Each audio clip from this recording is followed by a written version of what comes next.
to all the family. It was a compensation for our hard work at cleaning the compound. I remember the creation of state in 1976 and our usual weekend trips from Abeokuta to Ibadan. I remember the Ibadan-Abeokuta road and the Odeda sharp bend with inscription, "Sharp bend ahead, many have gone, be careful." It was indeed an era to behold. I remember the good old days of common entrance into secondary schools and the right to choose based on your ability when it was only 5 kobo per term as allowances. Today, in reflection, I wonder why we cannot have a brighter future. Yes, our children deserve more. Let each of us rise to contribute our quota to see to a bright and wonderful future for Nigeria. We still have an opportunity to print our foot boldly on the positive sides of sands of time. Our children deserve a brighter and better tomorrow. Not just the good old days. Let's change the narrative. I join Shemore in this collective drive towards a greater tomorrow. Thank you.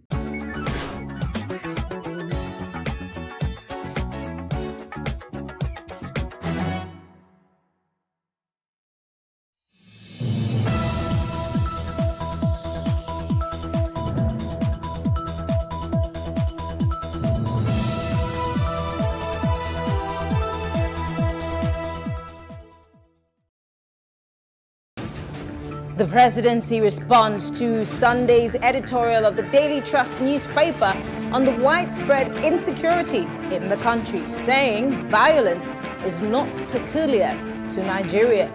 And the People's Democratic Party, PDP, expresses displeasure as Governor Akeredolu appoints his son as Director General of the State Performance and Project Implementation Monitoring Unit. Well, this is Plus Politics. I am Mary Anako.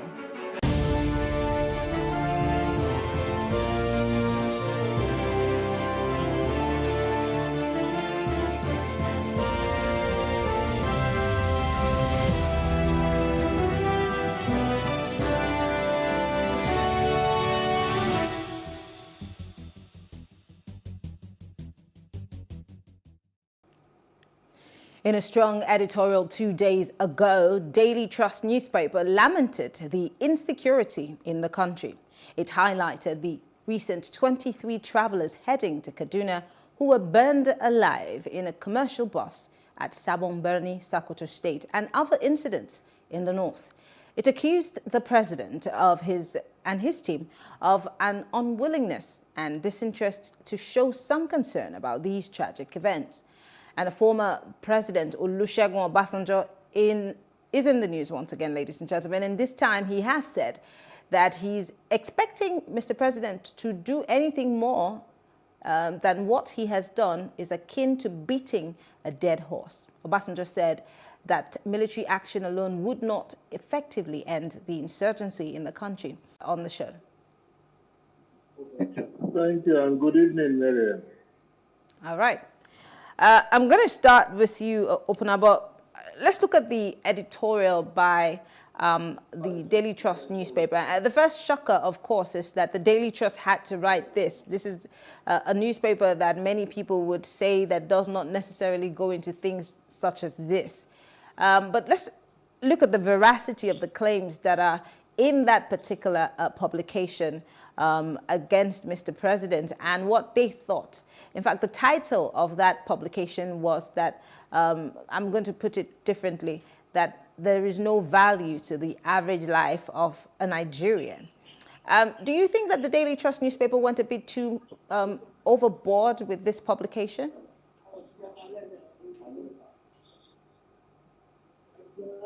Well, not at all. I mean, I think Daily Trust newspaper was apt in its editorial because the members of his council attended the wedding of the Honorable Attorney General and Minister for Justice.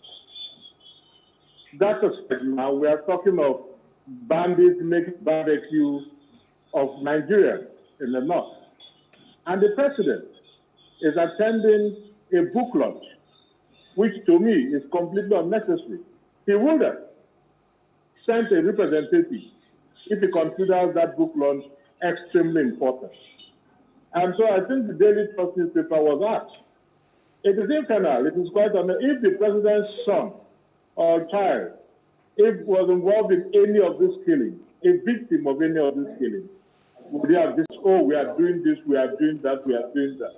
And an enemy of performance, concrete performance, percent of what he gave to the Jonathan administration, just 10%.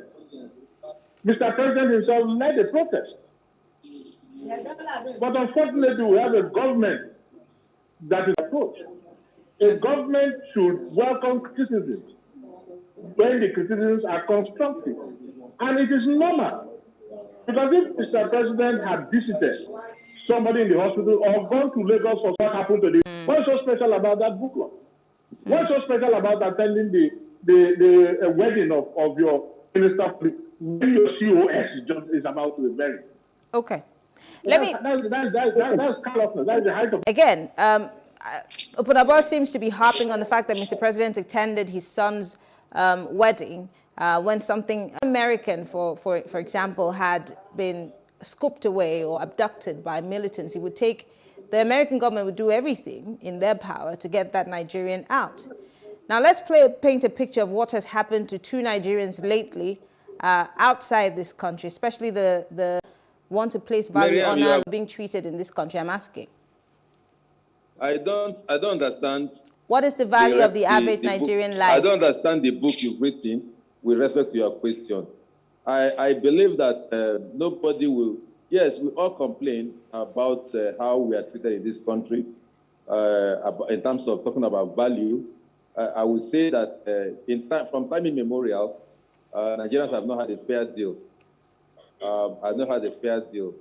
And I'm surprised my brother Kotare is talking about the criticism of Jonathan being the basis upon which today anybody that wants to talk about Buhari say, oh, he criticized Jonathan or he criticized PDP.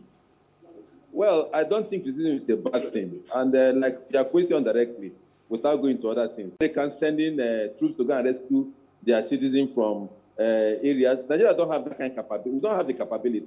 We don't have that asset that America can deploy. We don't have it. So it's where it used to be. You can't go target. It happened in this country. There was a time in Nigeria that Academic Football Club does not play for match in Bros criticized or because Philip was criticized. We don't recognize those sacrifices that they are making. Today, every time that there was a body knows to either the bandits or to the Boko Haram, we don't report it. Trying to tell us that this is not a Buhari problem. You're saying that this is a Nigerian problem. It's all of these issues of terrorism that are happening in the different parts of the country. What do you have to say about that? I do not. I I'm sorry, Mr. Tara. This question is for Lester. I totally reject that connotation. That the president must visit every locality and that everything took place. Can even a state governor has he visited every locality that an incident happened? It's important anymore, so the president should pay no attention to it. Is that it? Don't put words in my mouth. Not that. Presidential movement. I don't work in the presidency. My brother Kotare has worked in government, so he knows protocols. So presidential movement cannot just be things you just do at the whip of hand. There are things that you do with a lot of past planning, with advanced planning. Not to say that I am also not in favor of the fact that silence should be condoned. But you can discover that since this president came in, the military has been so fortified, equipment are provided, a lot of resources has gone in for this same purpose. Okay. So if the result has not matched our expectation, which I believe many Nigerians have not agreed at the result, does not mean or preclude that things drastically are not being done, even far more than what has happened before. Okay. What was on ground before was a child's play was a child's play happening today. Okay. And I'm sure Branko Taria can confirm this. All right. Before we go back to Mr. Taria, let's go to Francis. Francis, it's happening all across Africa. But why is Nigeria not dealing with Nigeria? Talking about what has played out between the presidency and Daily Trust, is a reminiscence of what society has turned out to be. Where those... Okay, so let's quickly go back. Okay, Francis, I think you're back. Go ahead. Like I was saying, I said the thing is, we seem to have a leadership pattern, not only with this presidency, but a leadership pattern in Nigeria where those in power believe that the people have no right to question their actions. And this boils down to lack of accountability, corruption, and bad governance. You see, today in Nigeria, we have two heads we're fighting with. On one hand, we have Mr. President. On the other hand, we have the presidency. And I will say this, I have taken time to read the editorial, and I've taken time to read the response of the government. And I'll say that this government has, found joy in attacking anyone that comes out. The president is from the north. The attorney general is from the north. Why must it be because editorial was written, which is not far-fetched from what these youths are saying? The insecurity in the land is worrisome. The Nigerian life has no value as far as those in government are concerned. It's not only in the north, it's all cuts across the entire country. So anybody who sits down will tell me, oh, we cannot compare this government with Jonathan, we cannot look at it that bonds were going up. I think it's just being insensitive to the plight of Nigerians. The whole essence why we have a president and those who have elected into power is for them to use the machinery of government to protect the lives and property of Nigerians. And if they fail to do this, they have no right to remain there as leaders. But can we really say that the president has failed? Because I've asked this question many times. When people come and say the president has failed, has he really failed? The president he's spoken on these issues over and over again. He has changed his security chiefs. At some point, we were angling for that, and that had been done. He, at some point, relocated certain people to, where it was really hot, the areas where, banditry and Boko Haram were, hot. He did do that. There was even a time when they declared some areas a no-fly zone. So can you really say the presidency or the president has failed in fighting insecurity? It's finding it difficult to publish the names of those who are sponsoring this insecurity. Of insecurity would have been solved. You cannot be parting people, creating problems, killing people has been affected. What happened? The president, they're saying that the president keeps on. Of course, they say clear. Mr. President, the board stops at Mr. President's table. For 6 years, they called for the change of the services. He never did. And Mr. President is in fact complicit. If anything happens, he is as guilty as those perpetrating the crime because the boss stops at his table. If he's not competent to overwhelm the situation, then let him resign. Honorable. Now, I'll tell you one thing again. Those who succeeded the service chiefs accused their predecessors of corruption. They said they did not purchase the arms and ammunition that they were at the money allocated for. I'm talking of the present chief of defense staff saying that. The NSA confirmed it, rather than rewarded with ambassadorial appointment. Those are the points. So why would you criticize such a government and say the government treats life with levity? And why would you blame Mr. President? Can I remove the service chief? Can the governor remove the service chief? Who removes the service chief? The appointed is Mr. President. The boss stuff, if today PlusTV goes down, it is the MD that will be accused. Okay. I'm not even you, Marianne, not at all. Okay. So let us get that straight. You cannot absolve Mr. President from that. Okay. Now, having said that, sorry, you asked, sorry? Go ahead. Sorry? Okay.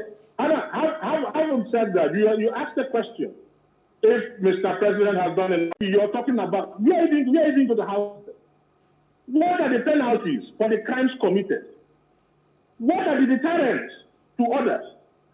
And the Kaduna State Governor once said he will never grant amnesty or negotiate with these characters again because he once granted amnesty, gave them, the pressure is on them. The president's military, that is the president under the president's CBS, is trying.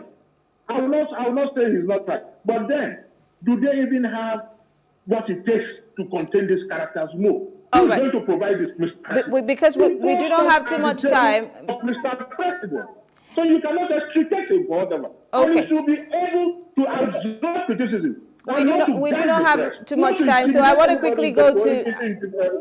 Thank you, Mr. Tare. As insensitive. Like I said, the army, of course, has been asked to do a job which they are doing. There's a lot that needs to. But they say the fact remains an enemy, and the president came in and reinvigorated the military. Look at the Air Force, equip them. Modern gadgets have been brought in, new aircraft. Is to provide equipment, which is doing. Yes, there is a big room, the biggest room in the